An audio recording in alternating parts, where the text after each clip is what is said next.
Bonjour à tous, Jean Robin, journaliste et éditeur. Alors une fois de plus, je vais revenir sur les ratiocinations d'Alain Soral, de Papy Soral, qui parle comme un vieux dans son hospice et qui radote, qui revient toujours sur les mêmes histoires, les juifs, les juifs, les juifs. Bon. Alors cette fois, de quoi s'agit-il? Il s'agit du philosémitisme. Alors selon maître Alain Soral, du fin fond de son hospice, il nous explique qu'avant 1945, le philosémitisme n'existait pas.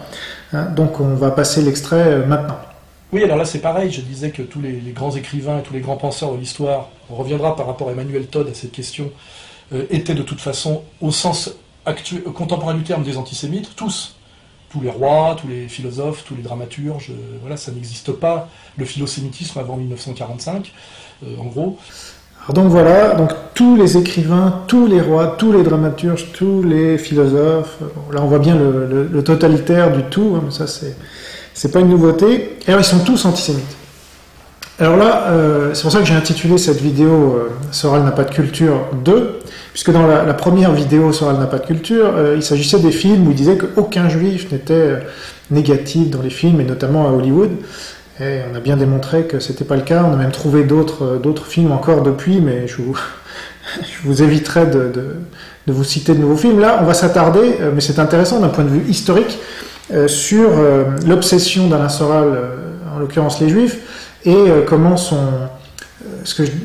De Gaulle qui disait que la vieillesse est un naufrage. Donc, ça fait quelque temps déjà qu'Alain Soral a sombré dans oui, c'est ça, une haine du Juif. Obsessionnel qui détermine tout son raisonnement ou ce qu'il en reste. Et là, ce coup-là, il nous sort cette énormité qu'il n'y avait pas de philosémite avant 1945. Alors, il commence par les rois, donc on va regarder ça avec lui, puisque je me suis un peu renseigné. Et alors, en France, pour commencer, enfin, on fera surtout la France, on nous dit que les Juifs disposent d'un statut relativement favorable sous le règne de Charlemagne. Voilà. Sachant que les Juifs sont en France depuis le 1er siècle. Mais il n'y avait pas encore droit. Alors, sous Charlemagne, ils accèdent à d'autres fonctions. Charlemagne emploie par exemple un Juif pour rapporter de Palestine des marchandises précieuses. Bon. Un autre Juif du nom d'Isaac est envoyé par Charlemagne en 797 avec 2 ambassadeurs chez Haroun al-Rachid. C'est lui qui, de retour en 802 à Aix-la-Chapelle, remet à l'empereur les cadeaux reçus d'Haroun al-Rachid, parmi lesquels un éléphant. Bon, alors Charlemagne, ça ne devait pas être un roi pour Alain Soral. Ensuite, Louis le Plieux, donc peu de temps après, parce qu'il a régné entre 814 et 833. Alors lui, c'est un fidèle au principe de son père, et il accorde une stricte protection aux Juifs, en raison de leurs activités de négociants. Voilà, c'est encore raté, pas un roi antisémite lui. Ensuite, alors là, on avance un peu dans le temps, parce que c'est vrai que les Juifs, faut pas se le cacher, ont été pas mal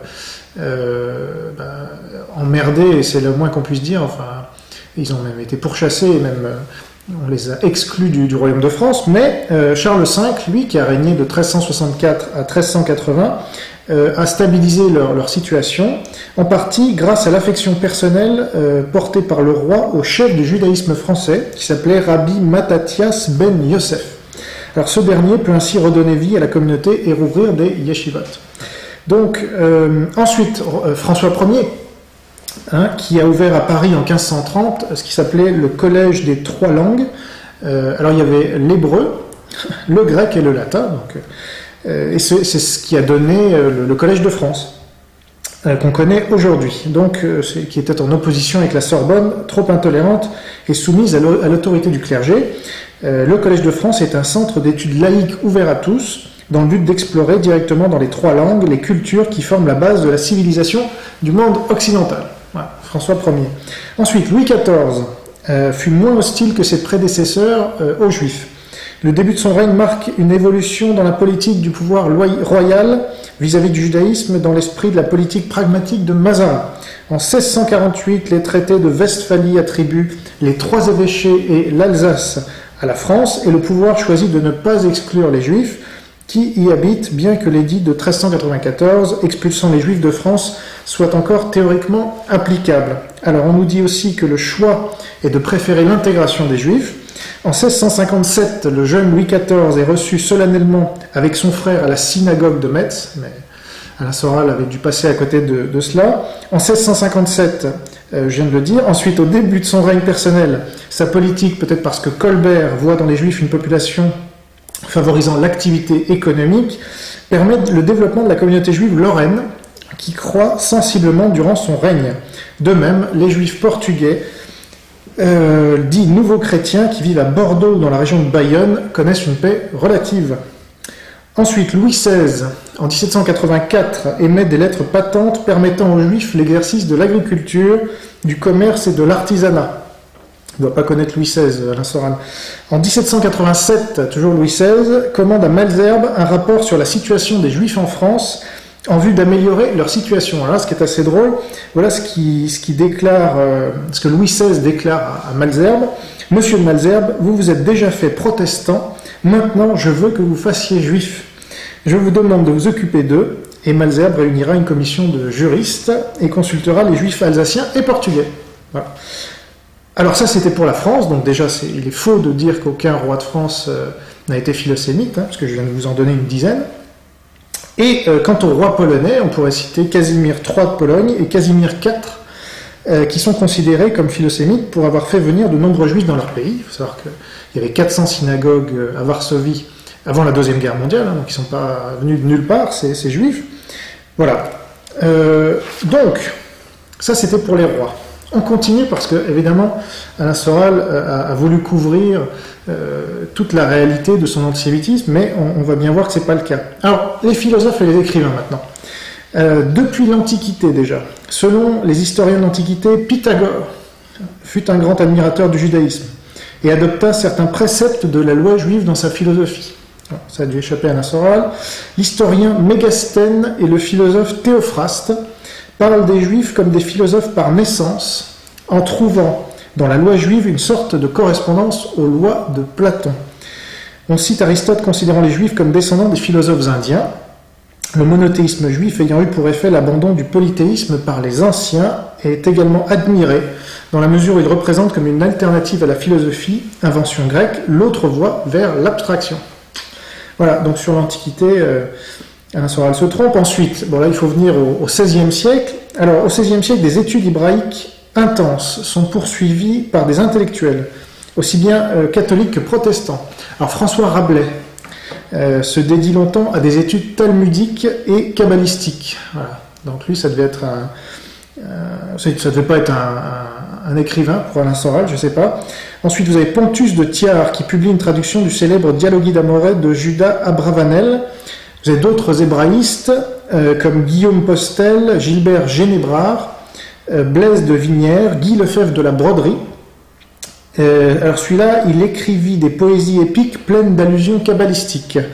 Parmi les protestants, on note Salluste de Bartas et surtout le grand Agrippa d'Aubigné, dont le recueil Les Tragiques déplore amèrement les souffrances des protestants, persécutés par les catholiques, tout comme les enfants d'Israël.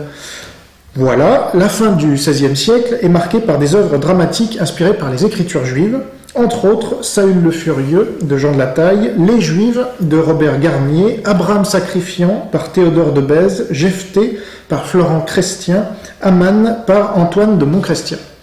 Donc là, déjà, rien que sur l'Antiquité et le XVIe siècle, on a des dizaines d'exemples.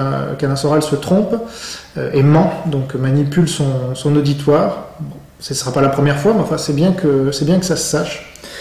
Ensuite, on passe au XVIIe siècle. On entre dans l'ère classique, donc. Ici, l'impact juif devient de plus en plus évident. Les auteurs les plus illustres puisent dans l'histoire et la philosophie juive. Racine brille par deux de ses plus belles tragédies. Esther et Athalie. Athalie, A-T-H-A. Corneille, il écrit Tite et Bérénice. Je crois que c'est Bérénice qui était cette reine de Judée. Jacques Bénigne Bossuet, qui était évêque, dans ses discours sur l'histoire universelle, présente une perspective spirituelle de l'histoire dans laquelle Israël est choisi pour accomplir une mission pour toute l'humanité. Formidable, ça, il était très antisémite. Blaise Pascal est fier de l'héritage biblique. Dans sa recherche passionnée de Dieu, il voit le peuple juif désigné pour présider sur la destinée humaine. Bon, Blaise Pascal, ça ne doit pas être assez connu pour Alain Soral. Pourtant, il y a beaucoup de culture. Hein. Alors, donc Blaise Pascal a un profond respect pour le Midrash, qui est la méthode d'exégèse directe du texte biblique, qu'il considère essentielle pour pénétrer le sens profond des Écritures. Dans ses dialogues sur l'éloquence, Fénelon considère l'Ancien Testament comme la plus belle source d'inspiration poétique et admire le judaïsme pour sa pureté religieuse. Donc là, Alain Soral, tout faux, une fois de plus. On passe au XVIIIe siècle avec Rousseau, qui dans l'Émile s'interroge avec bienveillance sur la situation des Juifs. Je cite, « Nous ne connaîtrons jamais les aspirations intimes des Juifs tant qu'ils n'auront pas leur propre État libre. » Voilà un sioniste revendiqué que Alain Soral cite, j'ai vu dans certaines de ses vidéos, mais il oublie de rappeler ça, c'est dommage. Donc tant qu'ils n'auront pas leur propre État libre, leurs écoles et leurs universités. Rousseau. Ensuite, Montesquieu. Et oui, parce qu'il ne faut pas oublier l'essentiel, c'est quand même lui qui a inspiré un peu tout ça. Un des rares philosophes des Lumières a porté sur les Juifs un regard dénué de préjugés. L'esprit des lois, que tout le monde connaît, enfin en théorie, son œuvre majeure, il passe en revue l'histoire des Juifs, qui est parmi les exemples utilisés pour améliorer la société. Améliorer la société, Alain. Sur les accusations au nom de la religion, je cite, « Un Juif accusé d'avoir blasphémé contre la Sainte Vierge fut condamné à être écorché, dit Montesquieu, des chevaliers masqués, le couteau à la main, montèrent sur l'échafaud et en chassèrent l'exécuteur pour venger eux-mêmes l'honneur de la Sainte Vierge. Je ne veux point prévenir les réflexions du lecteur. » Fin de citation. Sur la politique fondée sur des accusations incohérentes. Citation. Sous le règne de Philippe le Long, les Juifs furent chassés de France, accusés d'avoir empoisonné les fontaines par le moyen des lépreux. Cette absurde accusation doit bien faire douter de toutes celles qui sont fondées sur la haine publique. Ou encore, Hérodote nous dit que les lois des Juifs sur la lèpre ont été tirées de la pratique des Égyptiens. En effet, les mêmes maladies demandaient les mêmes remèdes. Ces lois furent inconnues aux Grecs et aux premiers Romains, aussi bien que le mal. Le climat de l'Égypte et de la Palestine les rendit nécessaires, et la facilité qu'a cette maladie à se rendre populaire nous doit bien faire sentir la sagesse et la prévoyance de ces lois. Voilà, Montesquieu. Donc je ne sais pas si Alain Soral ne connaît pas Montesquieu ou s'il le connaît mais qu'il vous ment. En l'occurrence, c'est l'un des deux, parce que personne ne peut passer à côté de Montesquieu s'il est sérieux. Alors peut-être que c'est plutôt ça, peut-être qu'Alain Soral n'est pas sérieux. En Allemagne, vous avez en 1749 Ephraim Lessing, écrivain, critique d'art et philosophe allemand, qui écrit la pièce Les Juifs, dont le héros est un juif vertueux.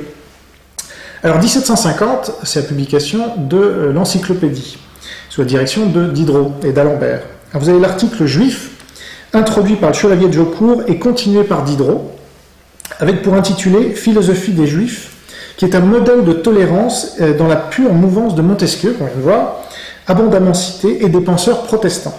Dans l'introduction, Jaucourt explique les préjugés dont les Juifs font l'objet et les décortique en donnant leur origine historique. La dispersion des Juifs est due à leur incapacité de posséder aucun bien fond et d'avoir aucun emploi. La pratique de l'usure chez les Juifs découle du fait que les chrétiens ne leur ont laissé pour subsister de ressources que le commerce grâce auquel ils se sont enrichis. Jaucourt conclut en reprenant Montesquieu. Citation, en un mot, on peut dire combien en tout lieu on s'est joué de cette nation d'un siècle à l'autre. On a confisqué leurs biens lorsqu'ils reçoivent le christianisme, et bientôt après, on les a fait brûler lorsqu'ils ne voulurent pas le recevoir. Et en constatant l'utilité des Juifs dans l'économie du pays, il rajoute, on s'est fort mal trouvé en Espagne de les avoir chassés, ainsi qu'en France, d'avoir persécuté ces sujets dont la croyance différoit en quelques points de celle du prince. Fin de citation. Diderot, dans la suite de l'article, fait une éloge de l'histoire ancienne d'Israël, ici citée, mais quels hommes nous offrent-elles qui soient comparables en autorité, en dignité, en jugement, en piété, en conscience à Abraham, à Isaac et à Jacob. Mais nous voilà parvenus au temps de Moïse, quel historien, quel législateur, quel philosophe, quel poète, quel homme. Bon. Donc, voilà, je suis désolé, mais il y a des faits, une fois de plus, et Alain Soral est passé à côté. Alors, au XIXe siècle, vous avez Mark Twain, qui a écrit un essai très philosémite, qui s'appelle « À propos des Juifs », donc « Concerning the Jews ». Il y indique que les préjugés contre les Juifs ne viennent ni de leur conduite, ni de leur religion, mais de la jalousie des chrétiens face au succès économique des Juifs. Il cite le discours d'un avocat allemand qui voulait que les juifs soient chassés de Berlin, parce que, selon l'avocat, 85% des avocats brillants de Berlin étaient juifs. Mark Twain pense que le succès des juifs est le produit de leur loyauté, de leur fidélité familiale, de leur intelligence et de leur sens des affaires. Il pensait que la criminalité et l'ivresse étaient inexistantes chez les juifs et qu'ils étaient honnêtes en affaires, même s'il savait que ce n'était pas le sentiment de la plupart de ses contemporains. Il écrivit ainsi, ouvrez les guillemets, « Les Égyptiens, les Babyloniens et les Perses ont rempli la planète de sons et de splendeur, puis sont passés. Les Grecs et les Romains ont suivi, ont fait grand bruit et ont disparu, et d'autres peuples ont vu le jour et ont tenu leur flambeau élevé pour un temps, mais il a brûlé, et ils siègent désormais au crépuscule, et où ont disparu. Le Juif les a tous vus, tous battus, et est maintenant ce qu'il a toujours été, ne présentant aucune décadence, aucune infirmité de l'âge, aucun émoussement de son esprit alerte et agressif, aucun affaiblissement d'aucune sorte. Toutes les choses sont mortelles, sauf le Juif. Toutes les autres forces passent, mais il demeure. Quel est le secret de son immortalité ? On ne peut pas faire plus philosémite que Mark Twain, qui a dû donc échapper à Alain Soral. Ça commence à faire beaucoup, là. Et on n'est qu'au XIXe siècle. Alors évidemment, après vous avez l'affaire Dreyfus, et notamment Zola, et tous ceux qui l'ont suivi. Donc, est-ce qu'Alain Soral a mis de côté tous ces gens-là qui ont pris fait et cause pour le capitaine Dreyfus dans cette fureur antisémite de l'époque, et qui a fait dire au père de Lévinas qu'il valait mieux vivre en France qu'ailleurs, parce qu'on avait pris la défense d'un petit capitaine juif. Bon. Mais ça n'intéresse pas Alain Soral, parce que ça ne va pas dans le sens de son antisémitisme obsessionnel. Alors au XXe siècle, vous avez par exemple Claude Farrer, qui a fait un discours lors d'une séance solennelle du Comité français pour la protection des intellectuels juifs persécutés, c'était en 1933. Et alors, évidemment, apparemment, Alain Soral n'a pas lu Simon Epstein et le paradoxe français, qui listait tant et tant d'antiracistes, d'anti-antisémites, qui étaient à la LICA, et qui sont, pour beaucoup d'ailleurs, passés antisémites pendant l'occupation. Mais tous ces gens-là étaient bien philosémites avant la guerre. Bon. Donc lui, il dit, avant 1945, il n'y avait pas de philosémites. Et bien si, Alain Soral, il y en avait plein. Voilà. Et ils étaient à la LICA notamment. Voilà. Alors après, Alain Soral nous parle de Nietzsche, hein, parce que Nietzsche aurait été antisémite. On va voir l'extrait. Maintenant, je vais revenir à... Effectivement, Nietzsche est un grand admirateur des Juifs, il l'a écrit plusieurs fois. Mais pourquoi les admire-t-il ? Pour leur capacité de haine et leur constante dans leur volonté de domination.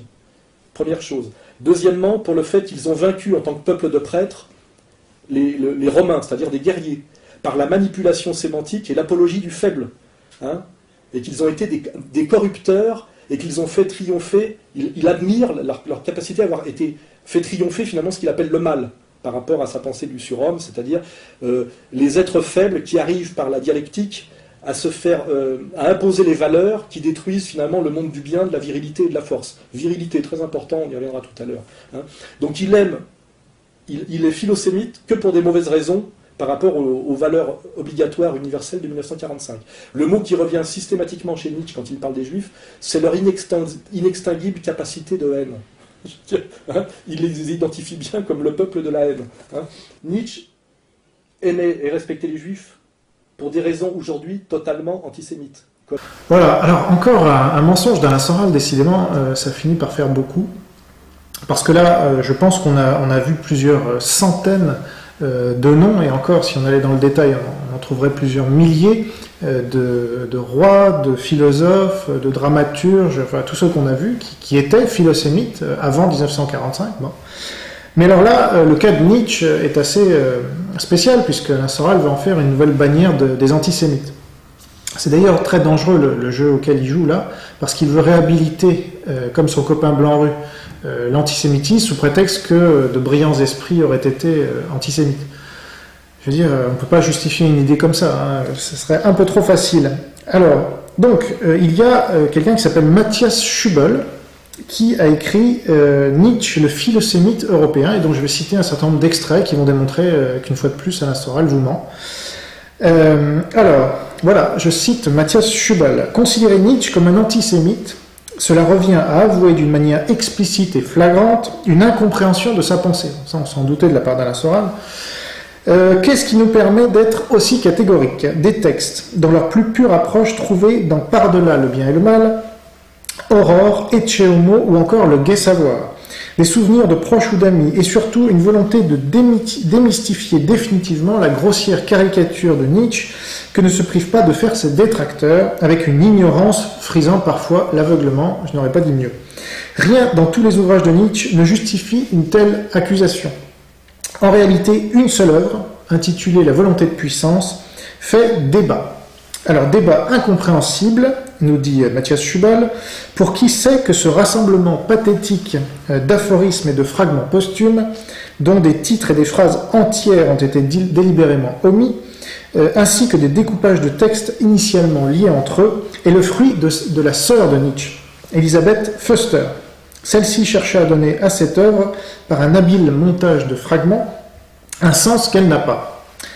Des recherches approfondies sur les sources et les différents plans envisagés par Nietzsche ont depuis établi l'invalidité de la volonté de puissance comme un livre voulu par le penseur. Ce dernier avait lui-même, en fin de compte, abandonné ce projet à la fin du mois d'août 1888.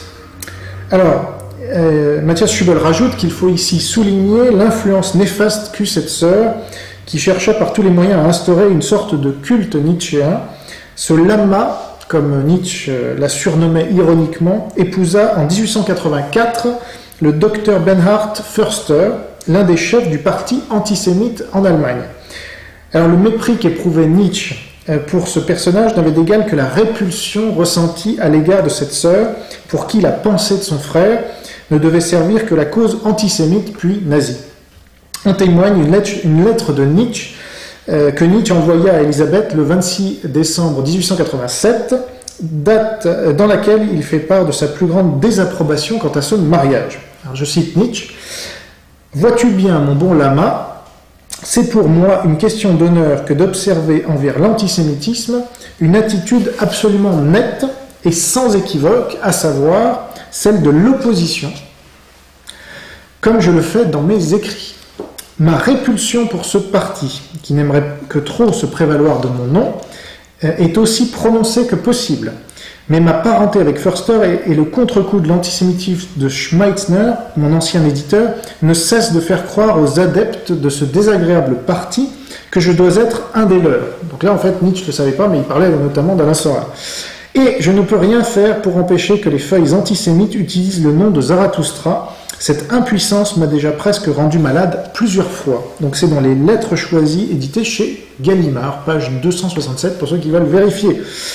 Voilà, alors Matthias Schubal ajoute que Nietzsche, quant à l'antisémitisme, ne se prête pas au jeu de l'ambiguïté ou de la contradiction. Si toutefois les textes ne semblent pas suffisamment fiables pour en garantir l'authenticité, peut-être faut-il se tourner vers les témoignages directs. Vous avez Franz Overbeck, ami de longue date de Nietzsche, qui précise en ces termes: l'année 1884 correspond justement à la période où Nietzsche était en conflit personnel avec l'antisémitisme. C'est dans ses souvenirs aux éditions Alia, qui n'a rien à voir avec l'Alia vers Israël. Alors nous pouvons répertorier ici tous les textes dans lesquels il défend farouchement le peuple juif. Leur nombre est trop conséquent. Nous espérons que ceux cités ci-dessous suffiront à annihiler définitivement les doutes et les réticences, donc ouvrez bien vos écoutilles, chers soraliens et Alain Soral lui-même, bien que je ne sois pas sûr que ça puisse encore rentrer, puisque ça ne va pas dans son sens, mais bon, on ne sait jamais. Alors voilà ce que nous dit Nietzsche dans Par-delà le bien et le mal. Ce que l'Europe doit aux Juifs, bien des choses, en bien et en mal, et surtout une, qui participe à la fois du meilleur et du pire, le grand style en morale, le caractère terrible et majestueux d'exigences infinies, de significations infinies, tout le romantisme et la sublimité des aspects problématiques de la morale, et donc la part qui est justement la plus attirante, la plus insidieuse et la plus recherchée de ces jeux de couleurs et de ces séductions au profit de la vie, aux ultimes lueurs desquelles s'embrase aujourd'hui, en se consumant peut-être, le ciel de notre culture européenne, son ciel de crépuscule. Nous, artistes parmi les spectateurs et les philosophes, nous en concevons pour les Juifs de la reconnaissance. Bon. Donc ça, je crois que c'est clair. Ensuite, autre passage de Par-delà le bien et le mal. Par-delà bien et mal, pardon. Or, les Juifs sont sans nul doute la race la plus forte, la plus opiniâtre et la plus pure qui vivent aujourd'hui en Europe. Ils sont passés maîtres dans l'art de triompher jusque dans les pires conditions, mieux même que dans des conditions favorables, du fait de vertus auxquelles on aimerait aujourd'hui accrocher l'étiquette de vice, grâce avant tout à une foi résolue qui n'a pas à avoir honte face aux idées modernes. Il est incontestable que les Juifs, s'ils le voulaient, ou si on les y forçait, comme les antisémites semblent vouloir, pourraient dès aujourd'hui détenir la prépondérance, voire littéralement la domination en Europe. Et tout aussi incontestable qu'ils n'y travaillent pas et ne font pas de plan pour cela. Pour l'instant, ils veulent et souhaitent bien plutôt, même avec une certaine insistance, être absorbés et assimilés dans l'Europe. Par l'Europe, ils ont soif d'être enfin fixés, admis, respectés quelque part, et de mettre un terme à leur vie de nomades aux juifs errants, entre guillemets, et l'on devrait être extrêmement attentif à cette tendance et à cette inclination qui exprime peut-être déjà une inflexion des instincts juifs, et se montrer accueillant à son égard, et à cette fin, il serait peut-être utile et juste d'expulser de ce pays les gueulards antisémites. Voilà. Donc si Nietzsche avait été au pouvoir aujourd'hui en France, il aurait certainement viré Alain Soral de France. Donc le faire passer pour un antisémite, c'est quand même grossier. Voilà. Alors, autre citation, cette fois dans Aurore, ce sera la dernière. En conséquence, les ressources spirituelles et intellectuelles des Juifs d'aujourd'hui sont extraordinaires. Dans la détresse, ils sont entre tous les habitants de l'Europe, les derniers à recourir à la bouteille et au suicide pour échapper à un désarroi profond, ce qui est si tentant pour quelqu'un de moins doué. Tout Juif trouve dans l'histoire de ses pères et de ses ancêtres une mine d'exemples de sang-froid et de la ténacité les plus inébranlables au milieu de situations terribles, des ruses les plus subtiles pour tromper le malheur et le hasard en tirant profit, leur courage sous le couvert d'une soumission pitoyable, dans leur héroïsme surpasse les vertus de tous les saints. On a voulu les rendre méprisables en les traitant avec mépris pendant 2 millénaires, en leur interdisant l'accès à tous les honneurs, à tout ce qu'il y a d'honorable, et en les repoussant au contraire d'autant plus bas dans les métiers les plus sordides. À dire vrai, ces méthodes ne les ont pas rendus plus propres. Toutefois, il est rare que leur vengeance les entraîne trop loin en ce domaine, car ils ont tous la liberté d'esprit et de cœur qu'apportent à l'homme les changements fréquents de lieu, de climat, de mœurs des voisins et des oppresseurs. Ils possèdent et de loin l'expérience la plus vaste de toutes les relations humaines, et ils conservent même dans la passion l'usage de la prudence née de ces expériences. Et Nietzsche conclut: cette abondance de grandes impressions accumulées que constitue l'histoire juive pour toutes les familles juives, cette abondance de passion, de vertu, de décision, de renoncement, de combat, de victoire de toutes sortes, à quoi devrait-elle aboutir sinon finalement à de grands hommes et à de grandes œuvres intellectuelles. Voilà. Donc je pense que c'est clair. Alain Soral est un vieillard qui perd la boule, et il est pourtant jeune, mais il a déjà complètement basculé, et moi je l'ai vu de mes propres yeux. Donc ce qui est compliqué avec Alain Soral, c'est qu'il a deux côtés. Donc un côté tout à fait rationnel apparemment, et puis malheureusement quand on creuse un peu, c'est foutu. Voilà. Donc moi j'en appelle à votre bon sens, voilà, à votre esprit critique. Voilà. Si les faits comptent encore un peu pour vous, que vous soyez soralien, potentiellement soralien, ex-soralien, ou que sais-je, il faut vous rendre compte que cet homme dit n'importe quoi, à longueur de temps. C'est-à-dire qu'il va prendre son obsession, il va calquer son obsession sur toute une réalité, là, je veux dire, rien que sur cette base-là, c'est quelqu'un qui ne devrait plus être écouté du tout, par personne, sauf par des gens qui... je sais pas qui peut encore s'intéresser à ce gars-là. Donc moi je continuerai à démasquer son imposture, qui est la même imposture que beaucoup d'antisémites et de marxistes dans ce pays, et tant qu'il continuera ses vidéos et ses livres à 2 balles. Voilà, donc j'en suis désolé, je reçois beaucoup de mails de soutien, et puis aussi beaucoup de mails d'insultes, me dire que je m'acharne sur Alain Soral, pas du tout. Moi, je suis passé 1 an sans parler, sans dire un mot d'Alain Soral. Donc j'ai pas du tout d'obsession envers lui, mais j'ai expliqué tout à fait factuellement pourquoi je pense qu'il faut que ce gars-là arrête complètement ses activités. Il faut qu'il arrête de se faire du mal déjà, parce que là il se ridiculise. Enfin, je crois que c'est clair. Je veux dire, quiconque verra cette vidéo et les autres vidéos que je mets en ligne régulièrement se rend bien compte que ce gars-là n'est pas sérieux. C'est pas quelqu'un de solide. Voilà. Et donc je l'invite à se retirer définitivement de la vie publique, parce que là il se fait beaucoup de mal, et j'invite ceux qui le suivent à retourner au livre sérieux et à laisser tomber ce cher Alain Soral, parce que je pense qu'il a mieux à faire que de continuer à parler. Voilà, à bientôt pour une nouvelle édition d'un démontage en règle des théories fumeuses d'Alain Soral.